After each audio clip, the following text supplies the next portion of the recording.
People plus நேயர்களுக்கு வணக்கம். வணக்கம் சார். வணக்கம். தமிழகத்தில் புதிதாக நடக்கும் ஆட்சி எப்படி இருக்கு? தமிழகத்தில் புதிதாக ஆட்சி எப்படி இருக்குன்னு கேட்டீங்கன்னா, ஏற்கனவே 70 வருஷம் திராவிட முன்னேற்ற கழகம், 50 வருஷம் அண்ணா திராவிட முன்னேற்ற கழகம், இவங்கெல்லாம் தொடர்ந்து ஆட்சி நடத்தி வந்தார்கள். அவங்களுக்கு சில தடுமாற்றங்கள்லாம் இருந்துச்சு. என்னதான் சிறப்பான ஆட்சி அவங்கள கொடுக்கணும்னு மக்கள்கிட்ட சொன்னா கூட அவங்கள்ட்ட சில தடுமாற்றங்கள்லாம் இருந்துச்சு. ஆனால் இன்று புதுசாக ஆட்சி அமைச்சிருக்கவர் எப்படின்னு கேட்டால், இன்னைக்கு சாதாரணமாக ஒரு டிரைவிங் இங்கே கற்றுக்கிட்டு நம்ம ஒரு நகருக்குள்ளே போய் வண்டி ஓட்டுறது எவ்வளோ சிரமம், கஷ்டமான விஷயம் தானே. அதனால் அதுவே அப்படி இருக்கு நம்ம நினைக்கும் போது, ஒரு தமிழகத்தில் ஆட்சி செய்யணும்னா எவ்வளோ பெரிய கஷ்டமான விஷயம். அது ஒரு மாத காலம்லாம் நம்ம இப்போ பெரிய நாட்கள் நினைக்க முடியாது நம்ம. ஆனால் அதுலேயும் இவங்க சட்டமன்ற உறுப்பினர்கள் சிறப்பாக போகிறாங்க. இந்த சட்டமன்ற உறுப்பினர் என்னன்னு கேட்டிங்கன்னா, இப்போ அலுவலகத்தில் இருந்த நேரம் போக பாதி நேரம் மக்கள் பணியில் போகிறதாக மக்கள் பேசுகிறாங்க. அதனால் அமைச்சர்களும் அவங்கவுங்க பணி தெரியலைன்னா கூட ஓரளவுக்கு அந்த ஆட்சி அதிகாரத்தில் உள்ள அதிகாரிகளோட தொடர்ந்து அவங்க ஒவ்வொரு விஷயங்களையும் நிறைவேற்றுறாங்க, போகிறாங்க, பணி செய்கிறாங்க. அதனால் நம்ம என்ன நினைக்க வேண்டியது இருக்குன்னா, புதுசாக இருந்தாலும் அவங்க கொஞ்சம் தடுமாற்றம் இல்லாமல் இந்த ஒரு மாத காலத்தை நகட்டிட்டாங்க.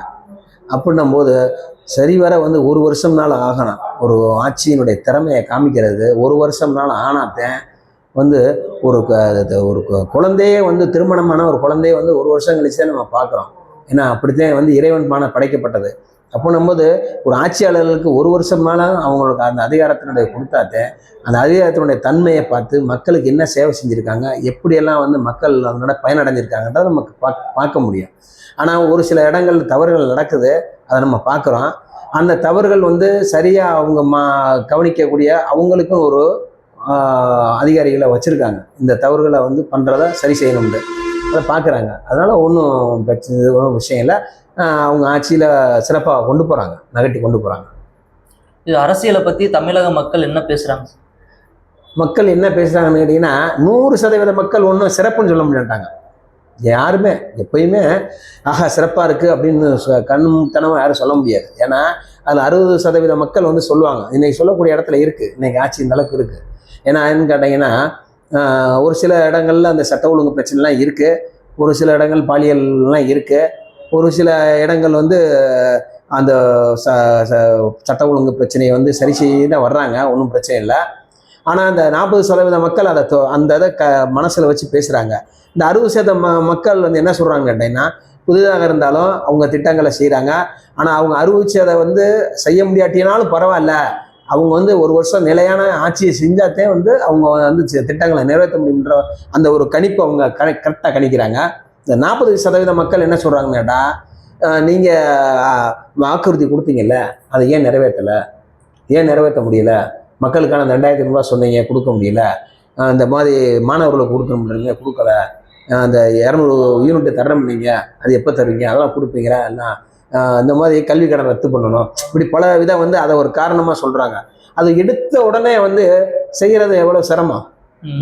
ஒரு சாதாரண ஒரு குடும்பத்தில் இருக்க பிரச்சனையை நம்ம சால்வ் பண்ணுறதுன்றதே சாதாரண விஷயமா எவ்வளோ பெரிய கஷ்டமாக பண்ணுறோம். அப்படின்னும் போது ஒரு நிர்வாகம் கம்பெனியில் இருக்கும்போது ஒரு கம்பெனி வச்சுருக்காங்கன்னா அவங்க நிர்வாகத்தை சரி செய்யறதுனா சாதாரண விஷயம் கிடையாது. ஏன்னா இதுக்காக அப்படி ஒப்பிட்டு பேசுகிறோம். இந்த ஆட்சியாளர்கள் நம்ம பெருமைப்படுத்தினங்காட்டி இந்த வார்த்தையை சொல்ல வரல. என்னன்னா இதை அந்த ஒரு சூழ்நிலை இருக்கவங்களுக்கு மட்டும்தான் அந்த அதிகாரத்தினுடைய பிரச்சனையே தெரியும். ஆனால் அந்த அதிகாரத்துன்றவனும் அவங்க விஸ்பரம் பண்ணலை, நல்லா தெரியுது. கரெக்டாக பயந்து செய்கிறாங்க. ஒரு அறநிலையத்துறையாக இருக்கட்டும், ஒரு டாஸ்மார்க்கு ஒரு அமைச்சராக இருக்கட்டும், ஒரு குவாரி சம்மந்தப்பட்ட அந்த அமைச்சராக இருக்கட்டும், ஏன்னா நெடுஞ்சாலைத்துறை அமைச்சராக இருக்கட்டும், பத்திரப்பதிவுத்துறை அமைச்சராக இருக்கட்டும், இவங்கெல்லாம் அந்தந்த மாவட்டத்தில் ஓடிக்கிட்டே இருக்காங்க. சொந்த வேலையை இருக்கோ இல்லையோ அந்தந்த ஒவ்வொரு மாவட்டங்களும் சுற்றுப்பயணத்தில் இருக்காங்க. அதனால் பார்க்குறாங்க, நம்ம பார்வையில் தெரியுது. அதனால் மக்களுக்கு அந்த 60% மக்கள் அதை ஏற்றுக்கிட்டாங்க. அந்த 40% மக்கள் ஏன் சொல்கிறேன்னா, அவங்கள என்ன சில விஷயங்கள் புரியலை. அவங்க அந்த பார்வைக்கு கொண்டு வரணும்னா ஒரு வருஷம் ஆகணும். அதனால் மக்கள் கொஞ்சம் அவங்களோட எதிர்பார்த்த விஷயம் நடக்குதுன்னு பேசுகிறாங்க. அடுத்து இப்போ ரீசெண்டாக சமூக வலைதளங்களில் வீடியோக்கள் அதிகமாக வைரல் ஆகிக்கிட்டு இருக்கு. என்னன்னு கேட்டிங்கன்னா, கட்சிக்காரங்களாம் போய் நேரடியா போய் அரசு அதிகாரிகளை பாக்குறாங்க. ம். இது வந்து சரியா சார்? கண்டிப்பா நம்மளே தவறு. எப்படி தவறுன்னு சொன்னா, ஒரு ஆட்சி அமைச்சிருக்காங்க தமிழகத்துல. இன்னைக்கு தமிழகத்தை வச்சு பேசுவோம். தமிழகத்துல ஆட்சி அமைச்சிருக்கு ஒரு அரசு அப்படின்னா, கட்சி சார்ந்துதான் இன்னைக்கு மக்களிடத்தை நம்ம அந்த ஆட்சி அமைக்க முடியும். ஆனா அந்த கட்சி முழுக்க முழுக்க அந்த இதுல தலையீடு இருக்கக்கூடாது. அதுதான் வந்து அந்த ஆட்சியாளருடைய பெருமைப்படுத்த முடியும். இல்லை அப்படின்னா கண்டிப்பான முறையில் எவ்வளவு 100% மக்களுக்கான சேவையை அவங்க கொடுத்தா கூட கண்டிப்பா அந்த கட்சிக்காரங்க கெடுத்துருவாங்க. ஏன்னா உதாரணத்துக்கு பாட்டாளி மக்கள் கட்சி ஒரு தொகுதியில் ஜெயிச்சிருக்கு. அந்த தொகுதி சட்டமன்ற உறுப்பினர் போய் கூட ஒரு தலைமை ஆசிரியர்கிட்ட பேசலாம், தப்பு இல்லை. அந்த தொகுதியில் போய் இன்று ஆட்சியாளர் கூடிய ஒரு கட்சி மாவட்ட செயலாளர் வந்து அங்கே போய் அந்த தலைமை ஆசிரியர்கிட்ட என்ன பேசுகிறாரு, இந்த மாதிரி நாங்கள் தான் ஆட்சி ஆண்டுக்கிட்டு இருக்கோம், இந்த சட்டமன்ற உறுப்பினர் பாட்டாளி மக்கள் கட்சியாக இருந்தாலும் நாங்கள் ஆட்சி ஆள்றதுனால எங்களுக்கு தான் அந்த முன்னுரிமை கொடுக்கணும், நாங்கள் சொல்கிறது எங்களால் தூக்கி எங்களை வெளியே மாற்றிடுவோம், இடத்த மாற்றிடுவோம், இந்த அதிகாரம் உங்களுக்கு யார் கொடுத்தது? கட்சிக்காரங்க பேசக்கூடாது. இதெல்லாம் பேசுகிறதுக்கான அதிகாரம் கண்டிப்பான முறையில் கொடுக்கக்கூடாது. இது தலைமை முடிவெடுக்கணும். அதே போல் இப்போ நேற்று ஒரு தமிழகத்தில் திண்டுக்கல்லில் வந்து ஒரு மக்கள் குறைதீர்ப்பு கூட்டத்தில் வந்து பார்த்தீங்கன்னா, அந்த குறைதீர்ப்பு ஆட்சியாளர் உட்காந்துருக்காரு, அந்த அமைச்சர் உட்காந்துருக்காரு. அந்த அமைச்சர் பக்கத்தில் வந்து மாவட்ட செயலாளர் உட்கார்றாரு. கட்சியோட மாவட்ட செயலாளர் உட்காரக்கூடாது. ஏன்னா இது அரசு அதிகாரிகள் முழுக்க மக்கள் குறைதீர்க்க அந்தந்த பகுதியில் உள்ள பிரச்சனைகளை வந்து உடனே சரி செய்யப்படுறதுக்காண்டி அந்த திட்டத்தை கொடுத்துருக்காங்க. இது அந்த காலத்துல இருந்து நடந்துகிட்டு இருக்கு. அங்கே போய் கட்சி பணியில் உட்காரவோ அந்த சீட்டில் அதிகாரத்தை கொடுத்தது யாரு? உங்களுக்கு அதை பற்றி தெரியுமா தெரியாதா? எதுக்காக போய் உட்காடுறீங்க? ஒரு கட்சின்றது என்ன? ஒரு சட்டமன்றத்தில் மக்களால் இப்போ தேர்ந்தெடுக்கப்பட்ட ஒரு பிரதிநிதி உட்கார்ந்துருக்காருன்னா அவருக்கு உங்களுக்கு என்ன ஒரு தெரியணுமா இல்லையா? அங்கே உட்கார்ந்துருக்க அதிகாரிகள் வந்து எஸ்பி அலுவலகத்தை சம்மந்தப்பட்ட அதிகாரிகள் உட்கார்ந்துருப்பாங்க, கமிஷனர் சட்ட அதிகாரத்தில் உள்ள உட்கார்ந்துருப்பாங்க, போலீஸ் அதிகாரிகள் உட்கார்ந்துருப்பாங்க, ஒரு தாசில்தார் உட்கார்ந்துருப்பாரு, அந்த ஒரு வட்டாட்சியர் சம்மந்தப்பட்ட அதிகாரிகள் உட்கார்ந்துருப்பாங்க. குறைதீர்ப்பு ஒன்று கூப்பிட்டு அவங்களுக்கு குறையை வந்து நிறைவேற்றி பண்ணுறதுக்கு அந்த அதிகாரத்தை கொடுப்பாங்க. நீ மாவட்ட செயலாளர் போய் உட்காந்துக்கிட்டு உங்களுக்கு அந்த அதிகாரத்தில் என்ன பங்கு இருக்குது, என்ன அவங்களாம் செய்ய முடியும்? உங்களுக்கு அந்த அதிகாரம் யார் இருக்குது கொடுத்தது? யார் அந்த என்ன செய்ய முடியும் நீங்கள் உட்காந்து? அது எவ்வளோ பெரிய தப்பு. இது யாருக்கு அவப்பேர்? கட்சிக்கு அவப்பேர் தானே.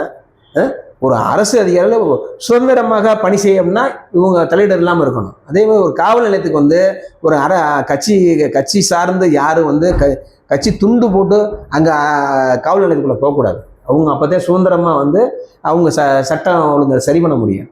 இவங்க உடனே வந்து கட்சிக்காரங்க நாங்கள் அப்படின்னு சொல்லி பழைய தோரணை இவங்க கொண்டு வந்தாங்கன்னா கண்டிப்பான முறையில் இந்த புதிதாக ஆட்சி செய்ய அமைந்திருக்கிறவங்க பேரை கண்டிப்பாக கெடுத்துருவாங்க.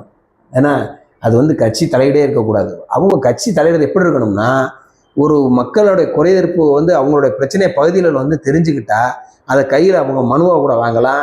இல்லையா அந்த சட்டமன்ற உறுப்பினர் வந்தவுடனே அந்த குறையை அவங்கள்ட்ட சொல்லி அந்த குறையை நிவர்த்தி பண்ணலாம். அதுதான் அவங்க செய்யணும்னு நேரடியாக ஒரு அதிகாரிகிட்ட போய் பேசுறதுக்கு இவங்கெல்லாம் ஆய்வு பண்ண போகணும்னு சில இடத்துகள் போயிருக்காங்க. இவங்கெல்லாம் எந்த அதிகாரத்தில் இவங்க ஆய்வு பண்ண போயிருக்காங்க? மக்கள்லாம் வாக்கெடுப்பு வச்சு வெற்றி பெற்ற சட்டமன்ற உறுப்பினர் போகலாம், அது மக்கள் தேர்ந்தெடுக்கப்பட்டவர்கள் போகலாம், தப்பு இல்லை. இந்த ஒரு கட்சி வந்து ஒருத்தர் மாவட்ட செயலாளர் இருந்துச்சுன்னா அவரை மாதிரி 100 மாவட்ட செயலாளர் போடலாம். அந்த கட்சிக்கு அதிகாரம் இருக்குது. அப்போ அது உங்களுக்கு நிரந்தரமான பதவி கிடையாது. அது எப்படி நீங்கள் அங்கே போகிறீங்க? ஒரு அதிகாரியை போய் எப்படி அட்டாக் பண்ணுறீங்க? எப்படி ஒரு நெருக்கடி கொடுக்குறீங்க? இது முழுக்க குற்றமாகும். இது தவறாகும். இது வந்து தற்போது ஆட்சி நடக்கிற செய்பவர்களுக்கு கெட்ட பேரத்தை உருவாக்கும். அதனால் இது தலையீடு இருக்கக்கூடாது. சட்டமன்றத்தை உறுப்பினரும் அமைச்சரும் தலையிடக்கூடிய விஷயங்களை வந்து கட்சி சார்ந்து வந்து யாரும் தலையிடே இருக்கக்கூடாது. அப்படின்னா நல்லாட்சி மக்களாட்சி கொடுக்க முடியும். இதுதான் உண்மை. ஓகே சார், இவ்வளோ நேரம் எங்கள் கேள்விகளுக்கு பதிலளித்ததுக்கு பீப்புள் ப்ளஸ் சார்பாக நன்றினே தெரிவிக்கணும். நன்றி.